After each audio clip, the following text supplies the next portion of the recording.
L'intelligence stratégique, c'est fondamentalement se dire je fais un investissement aujourd'hui comme un investissement immobilier, mais demain ça me rend plus opérationnel, plus compétitif, plus réactif et surtout plus proche de l'innovation. Tous ces éléments-là demain vous feront récupérer avec plus-value l'investissement que vous faites aujourd'hui.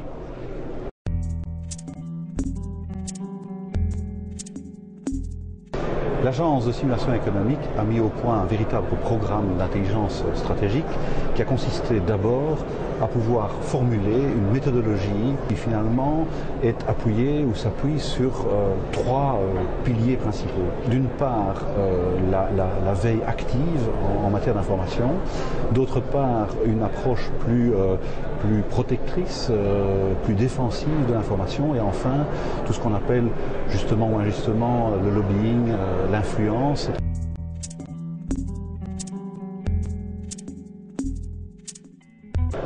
Le programme de formation de l'agence de stimulation économique en matière d'intelligence stratégique, c'est 7 modules extrêmement concrets qui sont suivis d'un test participatif et donc d'une expérience véritablement d'acquisition des outils et des techniques en entreprise.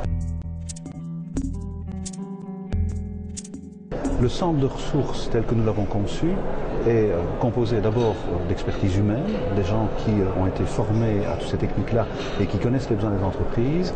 Et nous avons constitué aussi un certain nombre d'outils en interne, un site internet qui participe davantage à la partie de sensibilisation au niveau des entreprises, qui a donc une diffusion plus large d'un certain nombre de concepts.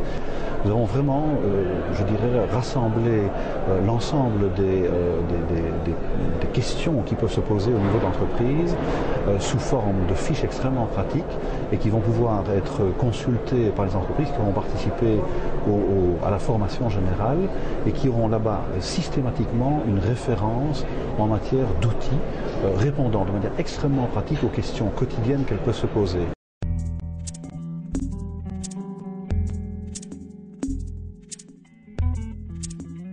L'intelligence stratégique est beaucoup plus vaste comme concept que le simple marketing, enfin ou que le marketing unique. En fait, c'est de toute l'organisation de l'entreprise qu'on parle. Il ne s'agit pas seulement ici de marketing, c'est-à-dire de collecte de données par exemple, mais il s'agit aussi éventuellement d'adapter la production. Il s'agit également d'organiser des réseaux parce que des petites et des moyennes entreprises ne travaillent pas toutes seules. Elles ont intérêt à joindre leurs forces avec celles d'autres de la même catégorie. On croit souvent que l'intelligence stratégique est quelque chose qui est réservé aux toutes grandes entreprises. D'une part, nous avons voulu démontrer que c'était loin d'être le cas et je crois qu'on y est parvenu avec le programme tel qu'il a été ficelé.